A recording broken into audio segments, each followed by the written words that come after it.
Welcome to Across the Board, a podcast where two board game enthusiasts discuss board games when no one else can show up. That's right. Today's episode is going to be about John and I talking about games that make us feel merry and bright. That's right. Well, mostly just merry, not very Mostly bright. merry, yes. So, Daniel in the blue corner. John on the blue side, or on No, the red side. side. John Side. on the red side. Sorry, we'll get that more fleshed out. So join us across the board. That's goofy. That was all right. ad-libbed right there. You'll appreciate it, I'm sure. So, all right. So this list, John. Yes, it this was list. It was a brainchild of Andy and mine. So for a while now, I wanted to put a list together of 10 games that just are fun. They don't have to be good games. Gotcha. But they just had to be fun. And then Andy was like, "Well, we should do a Christmas episode." So we were like, 10 games that make us feel merry. That's Yes, right. or So- jolly. or Even jolly. yes. Or bright. Not bright. so No, much. none of my games will make you feel bright. think Actually, mine will one might, but we'll get to that soon. Now, I will say that one genre of game could probably fill all 10 of these, and that's party games, right? yes. So we're not necessarily talking about party games. I know for me, I have one. I have no party You have games on none. my Okay, list. I had one, but mean, you'll understand why I have Some it. people might call some of the, but Yeah. you can argue it maybe on some of them, but not really. Sure. Yeah, in that case, I have 1.5. Yeah. There's one that some people would consider, but I don't. But I gotcha. We'll see. We'll see when we get there. There you go. So, but yeah, so I want to put substantial games on here, games that actually have some meat on their bones, Ooh, okay. and not just you Wow. know, Okay, random. So Luthier is on your list. Luthier, it's a blast. It's a the fun game that game. keeps on giving. That's Yes. what I've heard. Anyways. We do a hootin' and a hollerin' during that game, as you like to say. So much hooting and Yes. hollering. All right, so what do you think our crossover is going to be on this, John? Well, I don't want to name it, Okay. but I think I have one that's going to be on your list. Ooh, okay. See, I was initially going to do this list with Andy, and I thought 2 for Andy. Oh, But really? for you, I was like 0. Could be 0, but one of them yeah. is a game that you own that I do not. That's on my list. So I thought maybe Oh. that would be on your list. But I don't know if you would Okay. consider it a fun game. I do. I consider it just a fun time. Okay. Well, you'll have to tell me which one it is, or Yes. maybe I'll guess You'll it. guess it. I'll when you guess hear it. Yep. All right. Yep. Well, let's go with our 10th most Yes. merry game. That was like a lispy. That was 10th, 10th most merry married game on our list.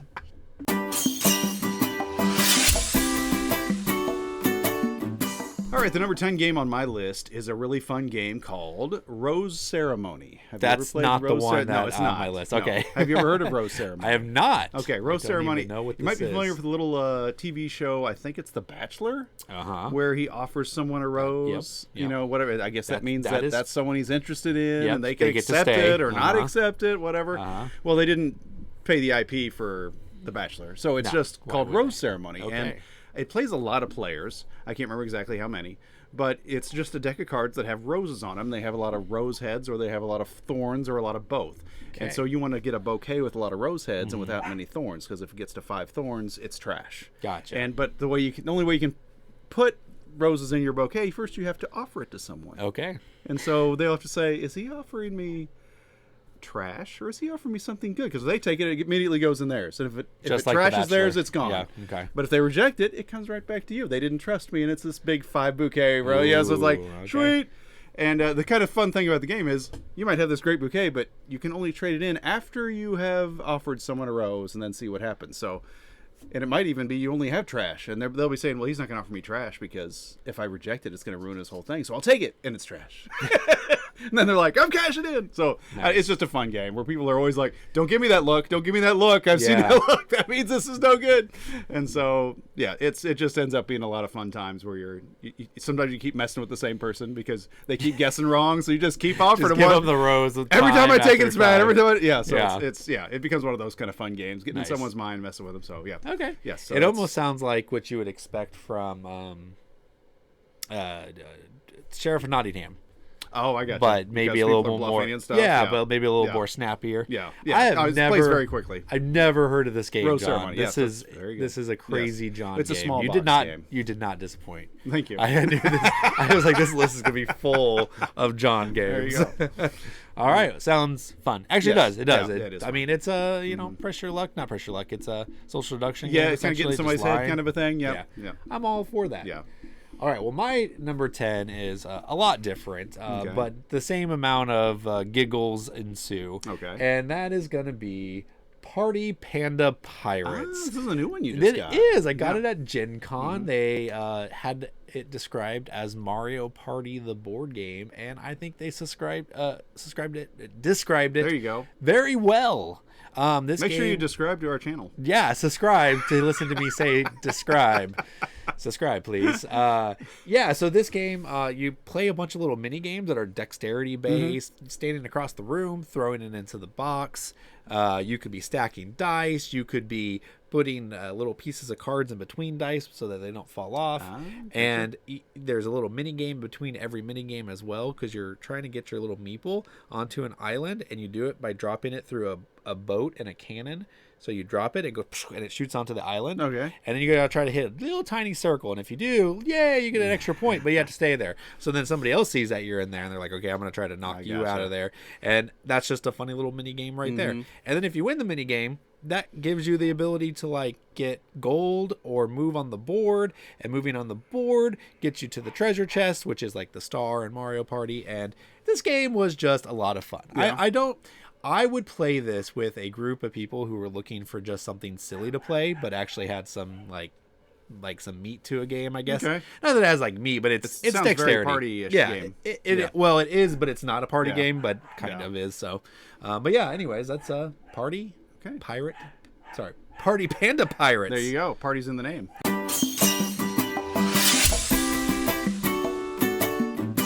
Okay, I think this could be the crossover. Now that I really think about it. It is. We did a review of this one on the channel, and that is Challengers. It was on my honorable mention. There you go. I'm making it on my list. Okay. Yeah, no, Challengers is just a fantastic time. There's strategy, despite what Chris says. There's strategy and building your deck in between rounds. But if you don't know what Challengers is everybody's given the same basic deck, and you're playing war. Literally war. You're just flipping the top card of the deck, and if it's stronger than your opponent's, great. If not, you flip again until it is stronger than your opponent's, and then what you're doing is capturing the flag. So whoever stands gets the flag, and then you keep going, and then the last person standing gets the flag.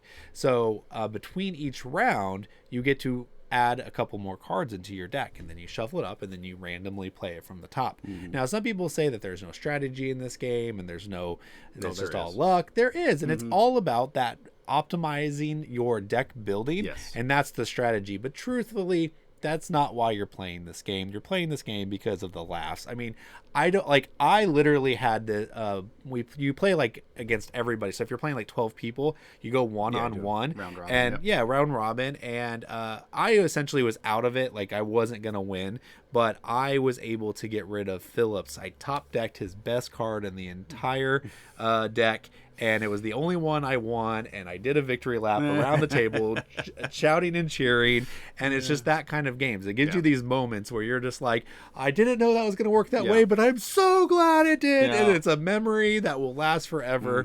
And sure, is it a little random?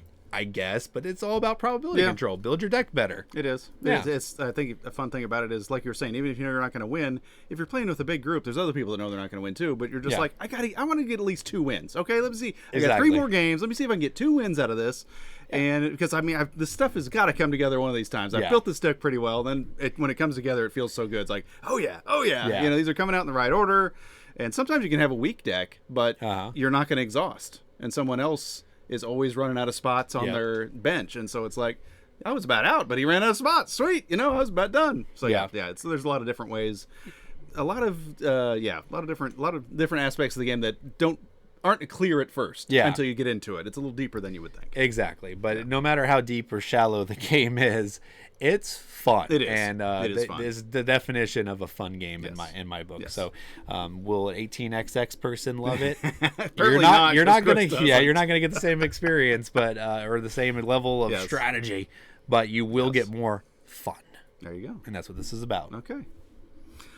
Number 9 on my list it was kind of a stretch, but I just have a blast when I play this game, and that is from Facade Games. It's that Hollywood 1947. Okay. It's probably the only hidden role game that you would say is fun, because it's hidden role in a very light way, because even if you know who is what, it's really the strategy of how you're going to defeat them, and so it's it's just a lot of fun playing different roles and taking things for people. Like, oh, I'm going to be the producer now, and I'm going to do this. And then it plays a little bit like Secret Hitler in that you're trying to sneak things into the film. You know, they're trying to sneak different laws in, and the films themselves are funny. You know, you got these movies coming out that are parodies of real movies, and the whole thing is making fun of the Red Scare in the 1940s and 50s in Hollywood. And so, I've had a blast every time I played it, and it doesn't matter if people right out of the chute figure out who's what. You know, if you're trying to do this or trying to do that. And so, I mean, there is one person that's the rising star that is trying to make it all even. So that person, you might not know who they are because it seems like they're working on one side, then on the other. Nice. But everyone else, you can pretty much peg, you know, right from the get-go almost. But it doesn't matter. It's just a fun game, and it's fun playing all the different roles, taking that from somebody else and doing it yourself. And it's quick and snappy. Yeah. Yeah, so it's almost party game-ish. I mean, as far as those games go, Cool. It's one of the better ones I've played. So does this come in like a storybook? it comes in. It's one of the ones that comes in little books like Bristol and Yeah. Deadwood and all those other games. Yeah. Yeah, I played one of them, I think the first one, and it was okay. So I know you said you really liked this one, but I didn't have a desire to play it. I think it was the because Bristol of the, one. Yeah, it was like that you played. It was the Black Plague, yes, right? it was avoiding the plague. Yep. Yeah, you had to try to get on the cart to escape, but then if you had the plague, they would throw you off. Yeah, so, or if they thought you had the plague, 'cause nobody really knew who does. Exactly, right? Yes. So yeah, it's probably the same level, but maybe a lighter theme than the Black Plague. Yeah, it's a lighter theme than the Black Plague. It's probably the lightest theme of all of them, especially with how it plays. Gotcha. So, yeah. Okay, well, it sounds interesting. There you go. Yes, and fun. Fun, sure. If you say so.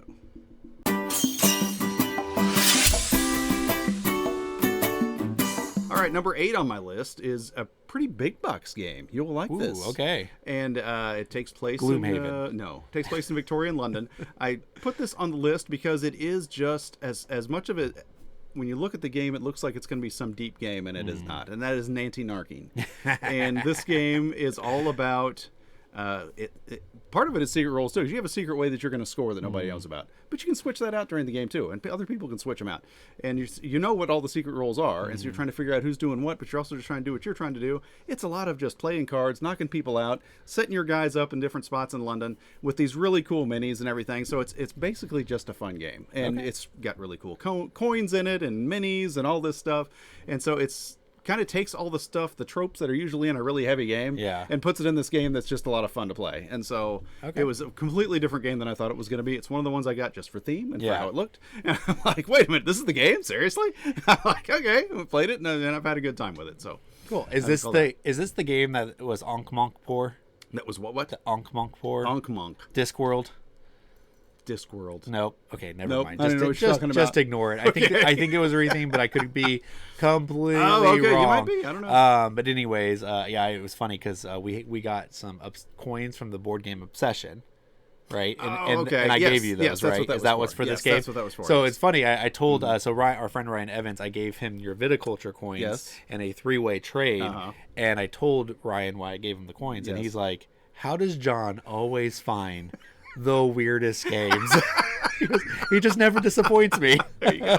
I'm glad I don't disappoint. Yeah.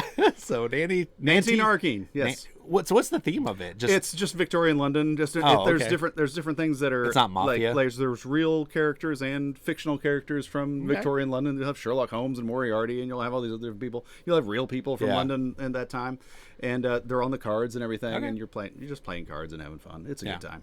Cool. All right. Well, John. Yes. So, what's my least favorite type of game? That would be push your luck, or you're right, or trick taking. Trick taking. Yes. There you go. But I'm not a hater of all trick taking games, and there's one that I really enjoy.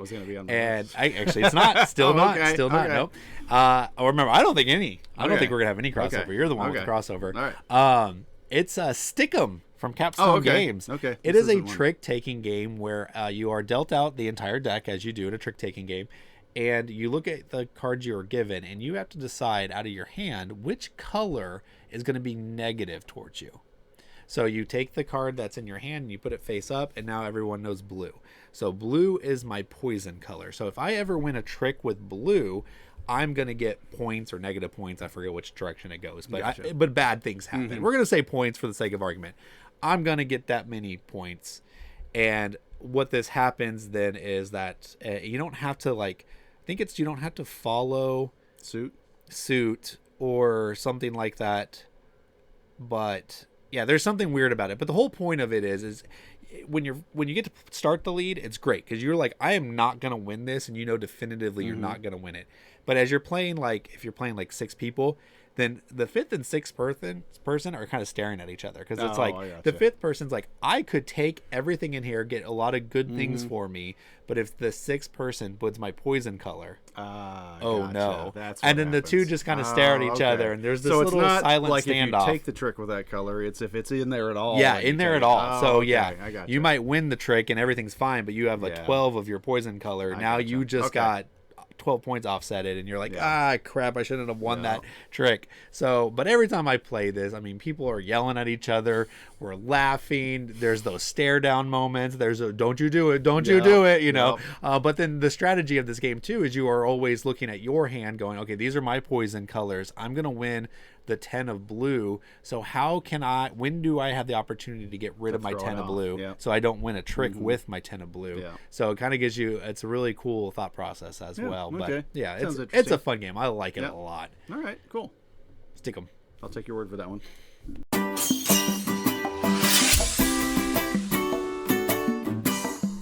All right, so during the scene transaction, I did double check, and it was Nanty Narking is a retheme of Discworld. It's a re-implementation, so, yes. Discworld is an IP game and by Martin Wallace, and he lost the IP, and it was a kind of a beloved game, so they rethemed it, and then it didn't do well at all because apparently people just wanted it for Discworld. I guess so. Except for you. Except for me, because I saw the Nanty Narking, and I was like, is that an IP? Because, is this something I need to be into? No, it's not. Okay, well, let me get it then, because it looks cool. All right. So my number 7 is one that I've had since kind of the beginning of, or at least early getting into the hobby. And at times it is broken, especially if you play with kids. But if you play this game the way it's meant to, it's a lot of fun. And that is Gravwell. Escape the Ninth Dimension, I think is what it is. So it's a race out of a singularity, and in this singularity there is no gravity, so the only gravity is actually created by other racers. So what that means is when you guys are all deciding on at the same time what card you're going to play to move, you flip it over and it has the periodic elements on there, and that's in it, like A goes first, then B, then C. If you're a science person, you know what the A1 is. Whatever, they're elements, and that's the order that you're going to go in, and then it tells you the number, and that number is going to make you move towards the closest person to you. So if I'm in second place and John is in front of me and I play the A, I'm going to move forward whatever my A was, unless you're closer to the third place guy. But yes, exactly. But let's say I played, let's make this a little more hairy. Let's say I played H. And I was like, oh, that's going to be enough to get close to John. Well, third place actually played A and ends up one space behind me. And now he's closer. So now instead of going 10 past John, I'm actually going 10 the other direction. Oh, my gosh. And and while this feels like it could be random and crazy, there's a draft for every round. And the draft is set up to where you can see one card and you know what number it is. And then the bottom card is hidden. So you always kind of know which cards could be out there. I gotcha. Also, it's printed on the board. How many there is and everything? Yeah, and like how far the Z goes and how far the D goes, how far the H goes. So you always kind of have this deduction or this probability of what's going to happen. And then there are some cards that actually do the opposite. Like it pushes you away. And then there's ones that bring everybody towards you, and then that throws everybody off. So you always kind of know. Now, why I say it's broken is that if I played it with a kid once. And he played it as random as all get out. And we could not leave the start. It was 3 turns out of a 6-turn game, and we couldn't get out of the start. So I finally said, okay, well, what's the most stupidest thing you should do in this moment? And that's what he's going to do. Yeah. So and I go, okay, so I'm going to play the opposite of that. I did. I broke out, and everyone's like, oh, thank goodness. And we're like, yes. So, like, it can get broken, I guess. But if you're playing the game the way you're supposed to and actually think about playing the cards, the game is fun. The game is great. There's sometimes somebody sneaks past you and it throws off your plans, and it gives you those moments of, man, and then someone laughs at you, and it's just it's a great little race game. And I talk about race games a lot because I love Heat so much, and I always I always forget Gravwell. I forget that it's a race game, but I would probably say it's my third favorite race game. It would be Heat, Snowtails, then grab yeah, well. Snowtails. Yeah. That's Snowtails. Oh yeah, love Snowtails. All right. That's a great game. Cool. My number 7 is the one I thought. Well, I mean, I didn't think it'd be a crossover, but it was the one I thought was a possibility to be a crossover because I learned it from you. From you, all right? I learned it from you, and I played it several times with you. And that's Arena for the Gods. Woo! So, yes, and now that is a fun game because, and I know you like to say, it's not just a fun game. You guys should really, you know, hunker down and be serious and think. But it's fun. It's like it's so fun to get the cards that do the extra things. You know, what's my ability going to be? What are my weapons going to be? Whatever, all the stuff that you draft and everything. And then you're trying to figure out ways to make that work. And then sometimes it does, sometimes it doesn't. Sometimes you're just like, I'm just going at it. That's it. I'm tired of sitting here. Let's go. I'm gonna go. And in this game, you have blood that's in your little.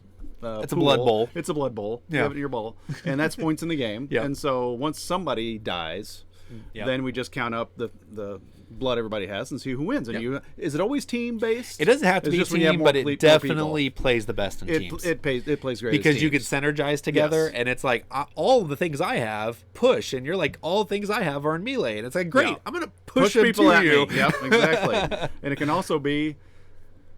I've had this happen where one person, it's the person that dies and their team wins because I went through and I killed a bunch of people, but I also lost a bunch of blood, but he was getting blood different ways. And so he was just sitting back there collecting and so we ended up winning anyway. So yeah, it's one of those games that doesn't overstay its welcome. If you're playing it right, if you're playing it with people that are AP, then it. But you know, there's really no reason to be in this game. No. So, but yeah, Arena of the Gods, fun game. And I got to put a caveat in this game because it's one that I champion, as you know, and it got dismissed right out hand because it's from Yellow and it looks a lot like King of Tokyo because you roll dice and you have big giant standees. Yeah, it is nothing like King of Tokyo, people. If you have Arena for the Gods and you like skirmish games, get this because it is a wonderful experience. And it's so fun. Much variety in it too. It's really cool. Yes. Exactly. Well, that is a pick I approve of. Thank you. Good job. But it is not on my list. But I did consider it. I actually did. You really? Consider it. Okay. I did, but I might take it a little bit more serious than you do. Yes, I think you do. That's probably why you didn't think of it as a fun game.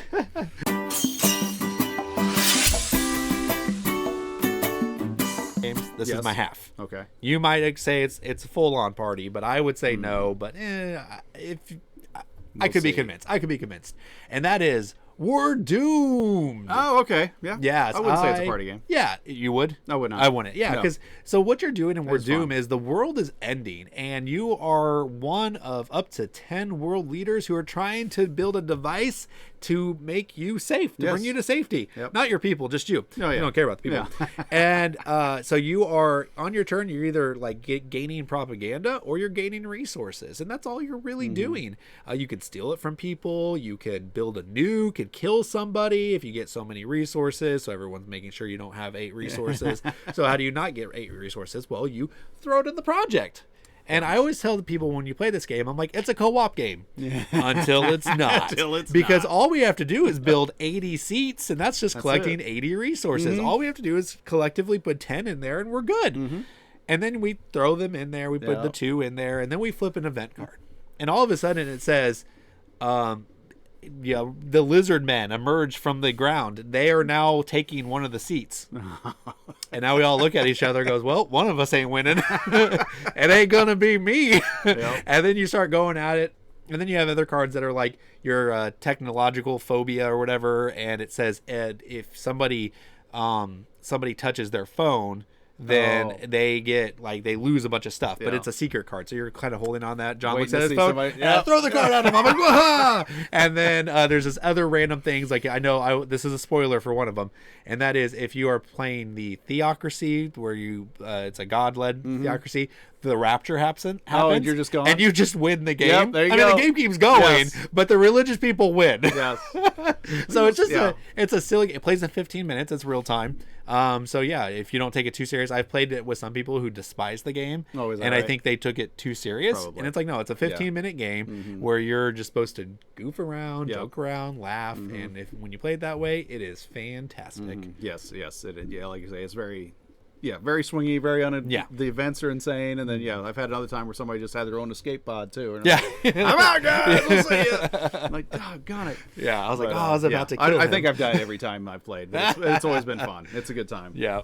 I usually do because somebody wants to nuke me. There you go. Yeah. You just have that face. I have a nukeable face. All right, my number 6. is probably a game you would hate. I don't know, maybe not. I don't know. But it's one of those games that it's more cozy, I would say, with the expansion. You know, most games it's like the expansion is going to be. I know you hate the name, hate the title, the name cozy. It hates most people. Most time the expansion is going to make the game, you know, more formidable, sink your teeth into it. And this one kind of does, but it also just makes it a better game. And that's Dream Home. I don't know if you ever played Dream Home, where you're designing your home. I mean, it's a fun little game. But the annoying thing about the base game is you have everyone's working towards the same goals, so everybody's kind of waiting for the same room sometimes. But when you play with the expansions, you have your own architect. And you're like, oh, well, I don't need that. I just need 2 bathrooms and this, and I'm gonna get just as many points as if I do that. So and then you can double down and make it even better for Christmas. You get the little Christmas expansion where you have a Christmas tree that you can put in your living room. Finishes your living room. You can't add on to it anymore, but you get the big Christmas tree in it.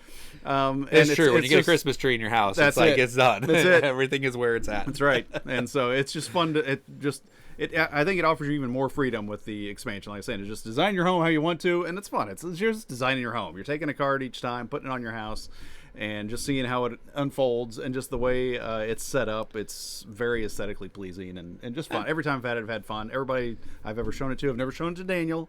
I never made him play it. It's one of those games that's just fun. Whether you win or lose, you're just trying to make a nice looking house, and so. What did I say? Dream Home. Dream Home. Yeah. This is my number 6. Yeah, I have actually played that, and I love. And I love that it was super light and didn't have to think about it all. And they came out with an expansion that made it even lighter. Yep. It's like, wow, that's possible. In case that was too hard for you, we dumbed it down for you a bit. It's more like it made it less competitive for the same stuff. Sure. You know what I'm saying? You're still we're just decorating our house. You still have to think about it. Like, well, do I want to do that or that or that? But you have a lot more choices. Yeah, so it's kind of cool. Yeah, love it.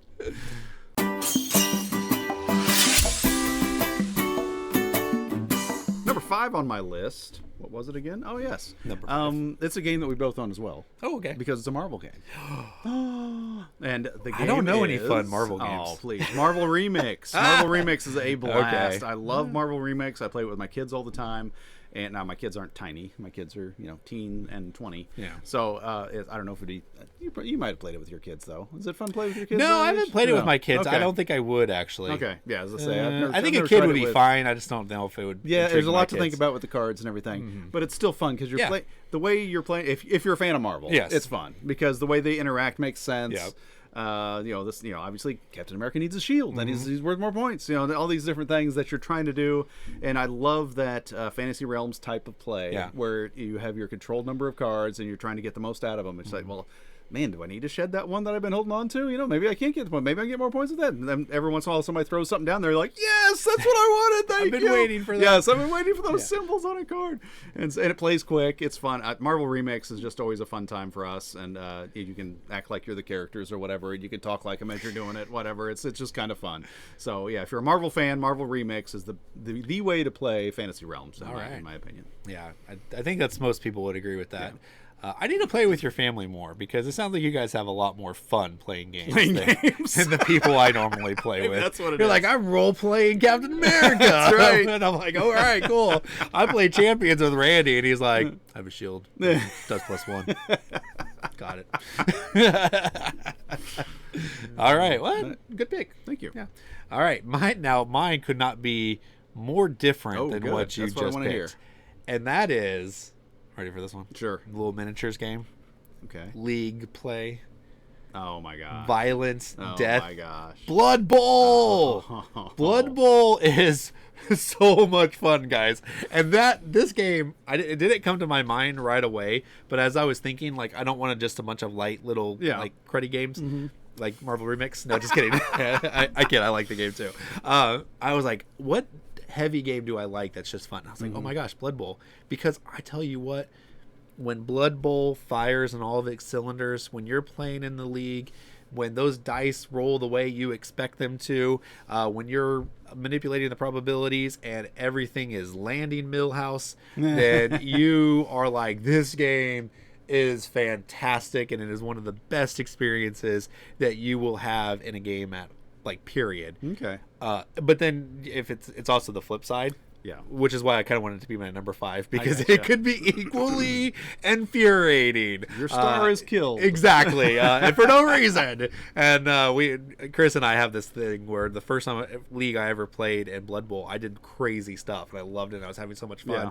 And I played Chris, who's very tactical, very risk adverse, and I just smashed him. Oh, He was like really? one of the only people I destroyed, and I just annihilated him. And he's till this day, he's like, "You didn't have to kill Harumba," and and I was like, "But I got 2 star player points," and he's like, "Yeah." And you killed my star player. Man. Thanks. And Oh, my gosh. it wasn't funny at the time for him. 5 years later, 10 years later, I laugh more than he does, Yeah. but it's still funny. That's funny. Okay. Blood Bowl is Yeah. a fantastic experience. I wouldn't have thought of that just because the appeal to me to Blood Bowl, I never got into the league, but it was pitched to me, but the appeal to me was the stats and keeping the stats and upgrading your players and all that. So the actual fun of the game didn't even occur to me to think of. Yes. Well, and it's funny because if my wife heard me explain this game as fun, she'd be like, "What are you talking Oh, about?" really? Because when she All you do is watches yell us about play, this game. no, when she watches us play, Yeah. she's like, "It's the most boring thing because you're just sitting there." yeah. But I'm telling you what's going inside in my head is like a party. I'm like, this is so that great. right? This is so fun. When you nail that go for it roll, it's the greatest feeling ever. When Yeah. you throw a goblin and throw it over the defensive line and he sticks the landing, you're just like, yes! There we go. And it's just silly, fun, awesome, and highly strategic Okay. and super fun. All right. Makes me feel merry and bright. At least This it one makes me you feel merry.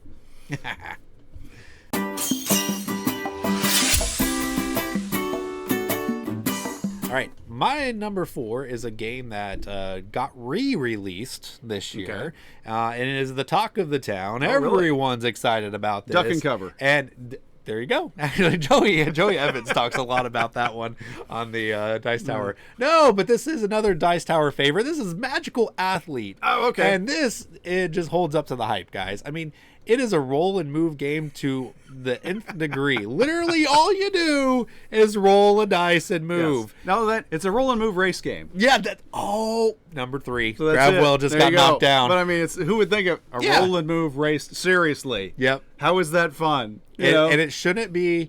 And even when you explain the rules, where it's like you literally just, if your power triggers, you do it. Well, what triggers your power? The roll of the die. Yeah. Like, that's all it is. Like, everything is just based on that roll of that die. Yeah. But what happens is you draft 4 characters and you do 4 races, and the only iota of strategy is drafting Yes. against what somebody else did and hope that you decide to play your counter to his card at the same Yep. time. But the powers are wild. Like, it's funny, every time I play this, and I always play it with at least one kid, Legs comes out, the character Legs, and they immediately want Legs, because all Legs does is move 5. Oh, nice. He doesn't roll the dice. He just moves Oh 5. my gosh. Well, yes. And everyone's like, super good and broken. But then you have, like, Flip Flop, who he just says, spaces with I'm people. not going to roll, and I'm just going to switch a spot with you. So Legs is, jumping ahead. He's Yeah. like, I'm about to win. And Flip Flop's like, boink. Yeah. And then you have the party animal, where everyone moves 1 towards you. And if every person that's on your spot, you get a +1 move. So you're going like gangbusters. Yep. And then there's the blimp, who seems like it should be incredible. You get +3 to your move until you get to the halfway point. Then you get -1. So you're always like, you go. boom, and Yeah. you get right out there.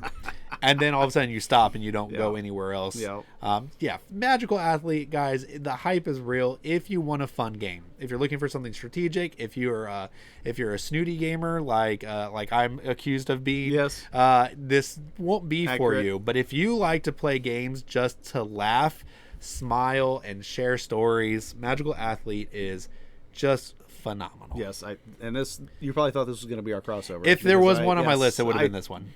Purposely left it off because I knew it was going to be on your list. Yes, there you go. There you go. Otherwise, it probably would have been. It was a fun game, that's for sure. Nice.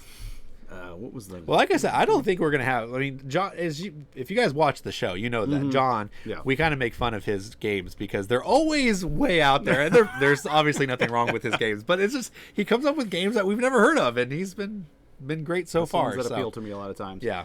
This next one's actually my number 4 on the list is actually an IP game that a lot of people might have heard of. Oh, that's shocking.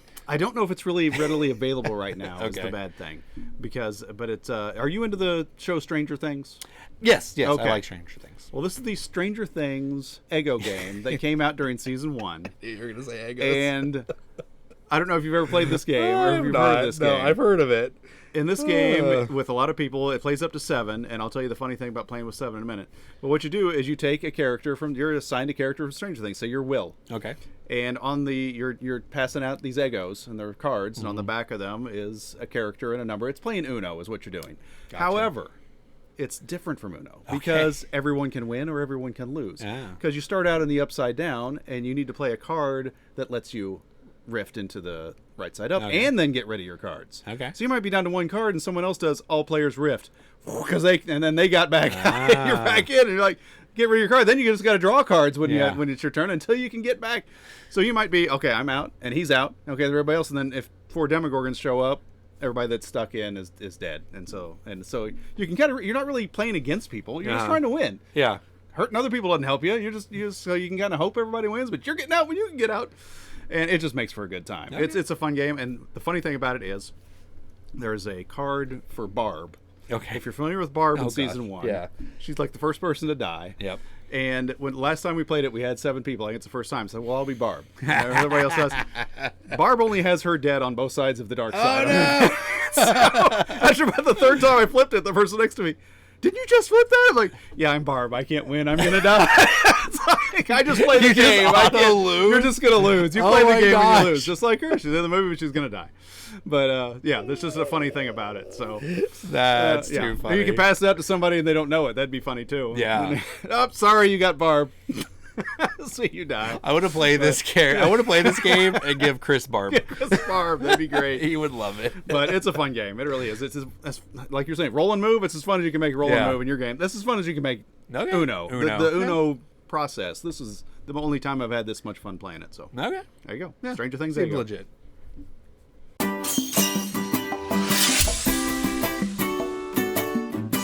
Number 3. I think you've already mentioned this one disparagingly.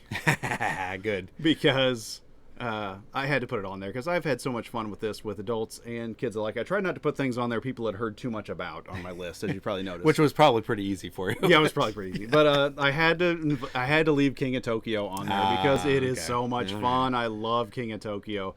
And since I got the Dark Edition one thing I did, here's a little tip. Because it comes with a stack of cards. They both do. They come with this. How many cards do you think you look at in a given game of King of Tokyo? 8. Maybe. No, because you get up to 2 8 to to get 10, rid of maybe. 3. But yeah. But and so I'm not even shuffling the cards in the new game until I've gone through them all. And I probably won't even know I've gone through them all because by then I won't remember. So, but I want to make sure I'm seeing new cards every time. So that's another cool thing about it is there's always these different cards that come out that you've never seen. You're like, oh my gosh, that card, that's so cool. And then there's always do I want to try to kill people? Do I want to try to get points? Do I want, and so and just the wacky things that happen in it. It's, I don't know. It's borderline party game. Yeah. But a lot of fun. And another again doesn't overstay its welcome. They tried to do. What did you think of King of New York? They came out with King of New York that I thought was going to be really good, and I think they tried to make it exactly. They tried to make it too much like a game, and it wasn't fun. So this one is pure fun. Have you played the co-op King of Monster Island? No, I've not. I have it right over there. Haven't played it yet. Okay. Well, I wanted to play with my kids. It's fun. Probably not. Probably. King of Tokyo, that's a great one. Definitely. I remember when that first came out. Like it was the hottest of the hotness. Everyone loved it. I know the Dice Tower was like Game of the Year. Like it was just everywhere. Okay. And I don't think it's aged incredibly well in where we have. But you're right. If you can just wrap your head around just having goofy fun. Oh yeah, it's a blast. And with a lot of people. Yeah. It's a good last game to play or something like that. Yeah, that's fair. All right. So my number 3 is going to have the caveat of that this is a Daniel number 3. Oh, okay. You have to play this game with me for it to be good. Sounds like because if you play it with anybody else, you're going to be disappointed. Maybe. I mean, I would hope not because I think the fun is in there. It's just. Can you guess what it is based on that description? Cannot. There's so many games. My number 3 is Oasis. I was going to say, don't tell me it's Oasis. It is Oasis. I almost said that. Don't tell me it's Oasis. This game is a blast. It looks like gosh. It is as what's that word? It's as ugly as sin and twice as deadly. Yes, and even the gameplay is very basic, but man. I have had some great moments with this. I've played this with my at the time 11 and 9-year-old. and they were on the floor laughing about Really? this game. Yeah. So this is what it is, guys. If you haven't heard me talk about it, is you are putting out terrain tiles out into this little grid area, and you're just trying to get your biggest green area together. You're trying to get the biggest grass area and wheat area and stones and camels. And you're doing this by flipping cards over. And then the person who's in first gets to choose out of everybody who flipped cards over which one they're going to get. And what they're going to get for getting picked is that chip, so that they get to pick first next time. So what's happening is you are essentially doing an offering to that first player. So you in the mob, you would like this. You'd be like, give me an offer that you can't refuse. Yep. You know, and someone flips over a card and it's the scoring tile you need. But you're like, dude, you can keep it there, but, you know, Sarah, she's going next, and she can get flipped that and something else. So you better flip one more thing. And then they flip, and it's a rock, and everyone goes, oh, you got a rock. And rocks are actually really good, but they never feel good at the time. So you're just like, and then you're like, gotta do one more now. And they're like, fine. They do it reluctantly, and it's another rock, and everyone laughs because they're just like, you should have stopped at the first one, loser. And you're just going around the table. You're doing that. You're trying to appease the first person. First and second player almost kind of gets into this thing where they're like, I'll give you first if you can give me second. And the people in fourth and fifth are always yelling, stop, no, he's gonna win the game, you gotta give first to somebody else, but he has the better stuff, it doesn't matter, you have to give it to me. Oasis is incredible, and if you don't have fun with Oasis, then you're as stodgy as the game looks. I guess that's me. I had an okay time with it. You didn't play with me. That's what I it did was. play with you. Nope. Doesn't count. Doesn't count.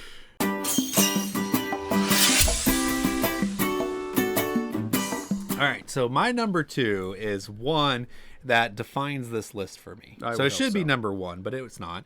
But it's the one I think of when I say, this game is just fun. Is it good? Maybe. And I actually think it is. But some people are like, I don't know.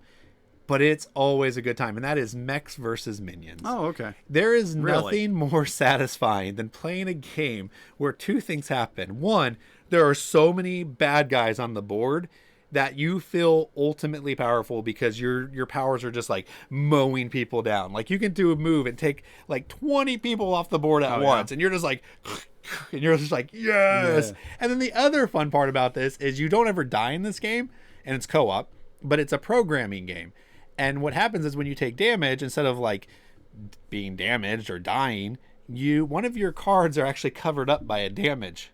So all of a sudden, when you used to like shoot things that were like 3 things ahead of you, now instead you just turn right. Oh, so you're running your program and you're like, I'm gonna move to the left, shoot, move to the right, shoot, move forward 3 spaces, and then I'm gonna blow up. Oh wait, we covered the blow up. Instead, I'm just gonna move. I'm gonna spin in 180. Okay. And you're like, oh great. So then the next turn, you're like, how do I get back to turn 180 again? Because now I'm shooting and I'm shooting my allies, which you don't actually damage them, but it's funny to. Speaking of role playing, you're always doing that because you're just like, stop hitting me. You're like, I can't turn around. And then you turn around after you've finished your damage, and just everything about this game is just zany. But there's like some really good strategy in there and some good teamwork because you're just like, and there's always this moment where like the board's kind of sprawls. And you have to go to like all 3 corners. Every scenario is different, but let's say you have to go all 3 corners, and you go, okay, I'm gonna go forward, you go left, you go right, and then the person that goes right all of a sudden doesn't know how to turn right, so he's just going in circles, and everyone's like, what are you doing over there? He's like, I'm trying to get there. So someone's like, okay, I'll turn around and get there, but now they're trying to, and you're running these mechs, and you can just envision your little goblin guys being thrown around. Oh my gosh, it's just a lot of fun. Okay. Mechs versus Minions. I never knew that about it. It's a really fun time. Anything about it, so okay. Actually, you would enjoy it, John. Yeah, you really would. And it's a very simple game. You're going to see this game. It's a big old box, has tons of miniatures. It looks like a Ameritrash to an extreme. What I thought it was, but while it could be, you will laugh. You will have a good time. Okay, cool. And it's I think anybody would enjoy it. Okay, my number 2 is more of a straightforward borderline party game, and that is Cash and Guns. Have you played Cash and Guns? Ooh, I have played Cash and Guns. I think it actually might even be called the party edition. I don't know. I've got the one that plays up to 8. Okay. So you got 8 guns. Mm-hmm. You got I've got the I don't know, like the Cthulhu guy you can be and everything. I don't know. I've got all the extra little guys you can be. You can even play where the guys have little powers. I don't know if I've ever played where we have the guys with the powers because we don't play it enough to get tired of it. But basically what you're doing is one person is the boss. He's got a desk. And everybody holds their gun in the air. And then on the count of 3, you point it at somebody in the group. Then the boss can make somebody, usually is pointing at him, obviously, point at someone else, and they choose who you point at. And then we reveal if we're actually shooting. Well, no, then you reveal if you're going to stand up. Yeah. Okay, then on the count of 3, you can duck, and you're like, I'm out. You guys can have the loot this round. Or you can stay in, and then after you stay in, you reveal, see if you shot a blank or if you actually shot that. Yeah, and if you get shot, you don't get anything. And then if you get shot too many times, you're out of the game.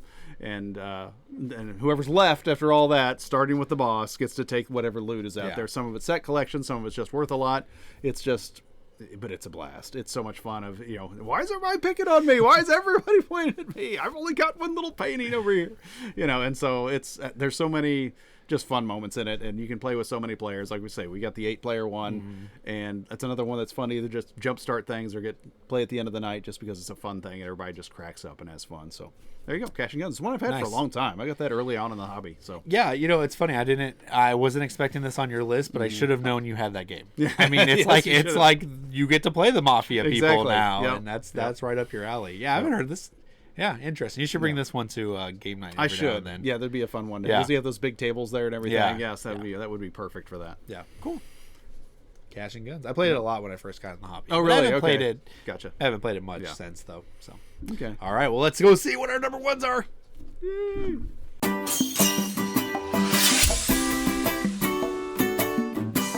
Okay, my number one. I feel better about it now because some of yours are more games. This one's not really that much of a game. It's really just a lot of fun too, and it's Hit Zeroed. Okay, this is a good game, but but it's really fun. I mean, it depends on how you play it. In Hit Zeroed, part of what makes it so fun is just the components, because it's a game about a zombie apocalypse that. The theme is it's a game made during the zombie apocalypse out of a game called Hit the Road. And some kid just found this game and he wrote Hit Zeroed on it, wrote stuff on the back. It literally, the box is advertising a game about traveling across the United States. And then there's just this stuff scrawled on it, that whoever made the game, Hit Zeroed changed it.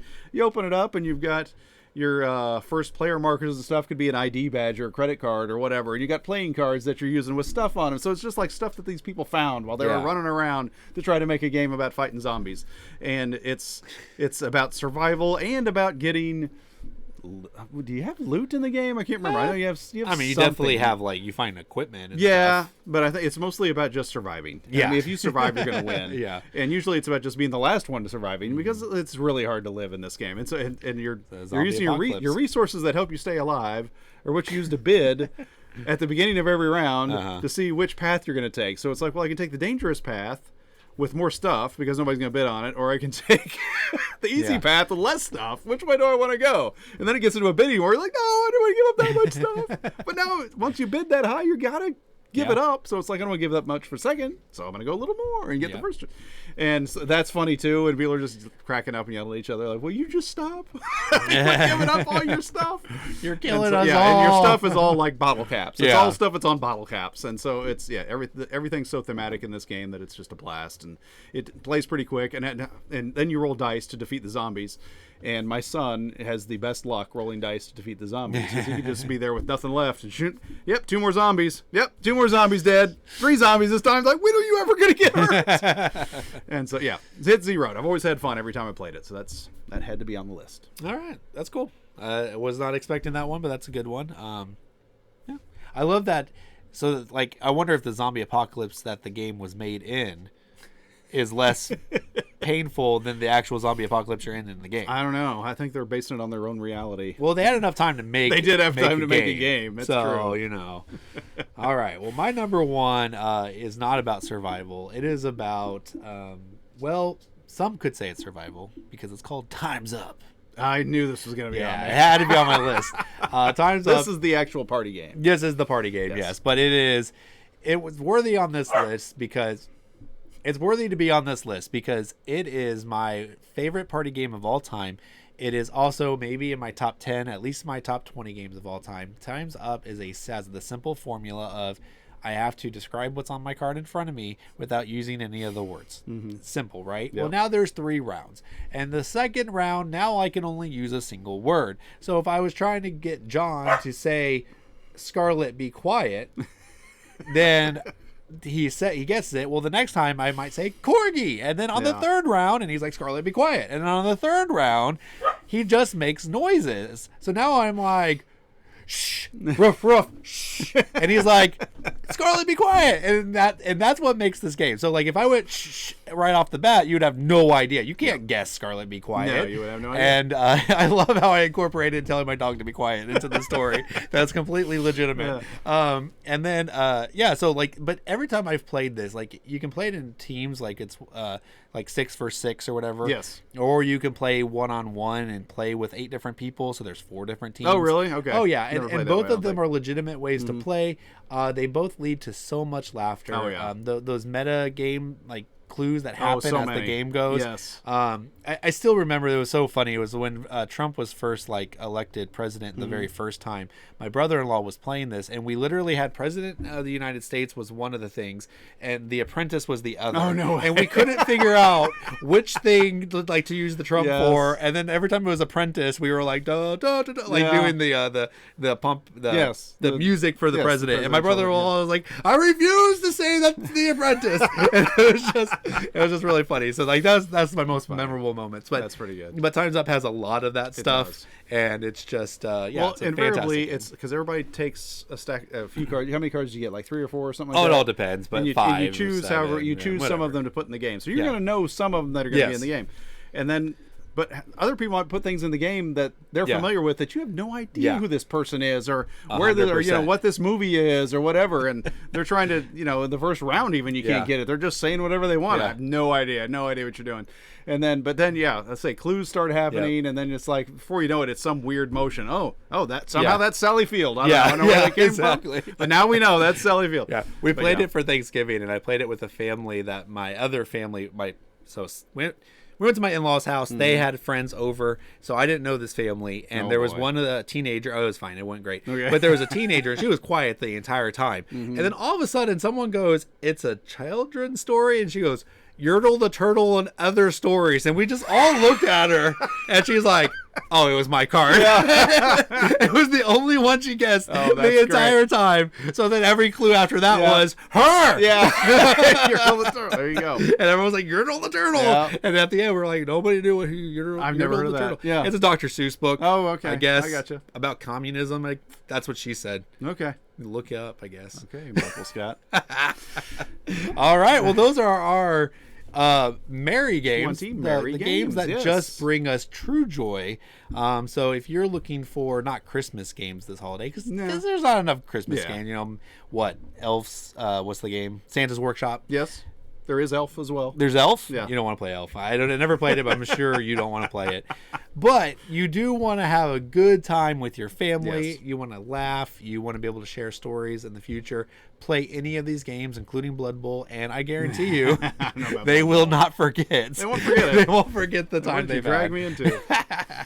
All right. So, John, did you have any other ones that you wanted to talk about before we... Yes, here in the post-credits, I thought I'd just mention my honorable mentions that didn't quite make it onto the list. I just had a couple. I'm going to try to edit this in, so that post-credit scene may or may not make sense. Okay. We'll find out. I'll just go through all mine and you can go through all yours. One of them was the Mansky Caper, which is a game I was really high on. And then Andy loved it, and so I just gave him my copy. But it's a fun gangster-themed game where you're running around. It's kind of a press your luck, staring people down inside of a room. It's like, well, do I want to just grab what's here? Gotcha. Or do I want to wait and see if I can get more, but maybe the safe's going to blow up and we're all going to die? Nah, I'm just going to leave. You guys know the rest of it. And so it's like Ink and Gold, but Mafia. Okay. Yeah, something like that. And so you're trying to get out to the car with your loot to protect it and then go back in and try to get some more. That's a fun game. One I didn't put on the list because I don't think it's available anymore because I gave it to my brother and he sold it for a bunch of money. As one does. That's what my brother would do, and that's Raise Your Goblets. Oh, okay. It's like I'm aware of that one. It's basically you're playing that scene from Princess Bride with the poison goblets, but everybody's going around. He picked up that goblet. What did he do with it? When I looked in it, it wasn't poison, but maybe he put poison in it. And then you're choosing goblets. I can't choose the one in front of me, clearly. And then everybody has to choose a goblet and drink at the end, and you see if you win, see if you die. I did really bad at that game. I drank poison for a week. Ended up in the hospital. Do not recommend it. I think that's the only other one I was going to mention because it is a blast, but I don't even think it's playable anymore, and that is Drop Mix. Oh, yeah. Drop Mix is so much fun. just because you're Yeah. playing with real music, Yeah. and you can even just sit there and freestyle. You Yeah. can just, that's what my son used to always like do, is just sit there and make his own thing. I'll put what my this kids did. person singing to this, and have, because it has all real musical artists, all real songs, and you'll have the vocal here, you'll have the the tempo or whatever, you'll have the guitar and the drums and all that, and you can mix it all together and change up the beat, and they'll start singing this song all weird that you knew before, and you're like, they never sing it that fast. That's pretty cool. And so Drop Mix was a good time, but I don't think you can find. I can't seem to find an app that works for it now, or a way to get. I the wonder app if anymore, I wonder if there's like homemade apps somewhere that maybe Yeah, like I'm our afraid friend to download Philip any could of them. like help us with or something, because I have it too. My kids, we actually just talked about it the other Yeah. day, and my kids were like, "Oh, I love that game," and I was like, "I don't think we can play it. I don't think Yeah. the app works anymore." Yeah. Which is a shame. yeah. All right. Well, my 3 honorable mentions were all gamey games. One is an old game called Primordial Soup, and you are literally a primordial Sounds like a ooze. blast. Oh, it is a blast because you're eating poop.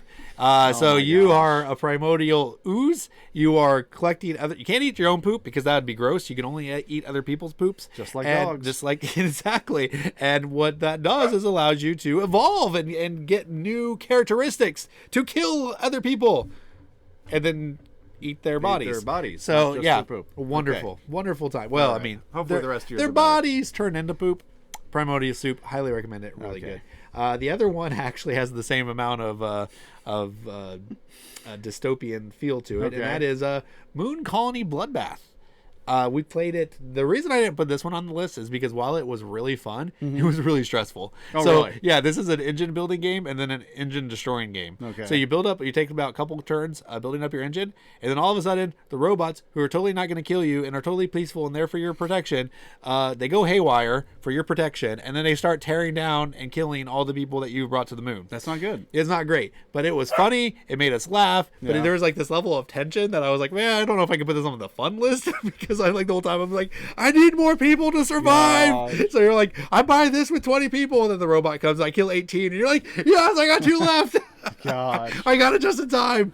What's this called again? It's called Moon Colony Bloodbath. Okay. It Yeah, came never out heard of this it. year. Oh, really? Yeah. Okay. Yeah, All right. it was Donald Zacharina. He's the one that probably butchered the name as I usually do. Yeah. But he's the one that does Dominion. Okay. And this is probably his like best game since Dominion. Okay. And it's really good. All and right. then my last one everyone's heard of, and that is Vantage. Not a great game. I'm gonna give you guys this. It is a game that Wow. well, it's not. Like, Okay. I mean, you're just literally picking a direction you want to go. Mm-hmm. You roll a couple dice, and it determines on how successful you are. You always succeed. It's just, are you going to die because you were less successful, so you take Mm-hmm. damage? But the stories that came from it were so much fun. Mm-hmm. And also, like, we played it with 6 people, and we all had different, like, little paths we were going. Mm-hmm. And essentially, Philip tried to become a Pokemon master. Chris decided that he was just going to sit in a corner and get drunk for the entire game. That's literally all he did. He kept drinking this thing because he's like, eventually this is going to pay off. Oh my And he gosh. spent 3 hours of game time just drinking a drink. Oh my goodness. Newsflash, paid off. Never paid off. Oh my And Chris gosh. is ecstatic about it. And then I was like, you know what? The first person I encountered, we had kind of a, we connected really well. Mm-hmm. And I was like, you know what? I'm gonna love people. I'm gonna come into the sentience of this world and show them that I am a good person, Mm-hmm. and I'm gonna get my own following. And very quickly, I ended up in an underground fighting rink, killing people for my own safety. Oh my God. So it was just the wild things that Yeah. could happen. Where you start, where you end. Vantage does Okay. definitely share it, but it's not a game. It's not a Yeah, game. but I also, well, I wouldn't put this on the Mary list though, but you didn't, so that was good. I didn't. But I did think this should have been on your games everybody should play once. Oh, okay. Well, that's fair. That should be because I played it once and I didn't think I would like it, and I liked it. I thought it was pretty cool. It's not really a game; it's an experience. Yeah, it's definitely an experience. I mean, it is a game. Like, Yeah. I'm not being like, it's not a game. No, like but I mean- Crokinol's not a game, right? But This is a game. You can, but you can reach the Yeah. objective, not reach the objective, and still have a good time with it. Yeah. And yeah, literally. And sometimes you go like, I'm gonna reach the objective, and we got it, but we went really quick. We're gonna go for the second objective that we just found out about because we want to keep playing. Yeah. So I yeah, get that it's too. kind of an interesting experience. Yeah. So Very yeah, good. there you I go. approve of that one. Cool. But yeah, so let us know, what are your games that Yes, you definitely. enjoy just more than anything. You could even say it's a bad game, but the enjoyment you get from it is just unmatched. Yes. And let us know if I don't know. Just let us know. What were you gonna say? Oh, what weird game like Oasis is on your list? Oh, like yes. where What somebody game is that's like really far removed from a party game, or really far removed from an entry level game, or something like that, or just the game no one's ever heard of, but you like to pull it out because you just love have a it blast so with it. much, Yeah. and you enjoy when people experience and have the same amount of joy. I would love to know what your Oasis Yeah, that'd be is. cool. Please leave it in the comments. Yes, that'd be great. All right. Well, I think that's it for now. that is it. So remember to follow us on all of our socials, Facebook, Instagram. Those are the only ones. Subscribe on Anchor. We have a podcast. Some people don't know we have a podcast. But we have a podcast. But, of course, subscribe on YouTube. And remember, until next time, we'll see you Across the board. Across the board. There you go. And Merry Christmas. Merry Christmas.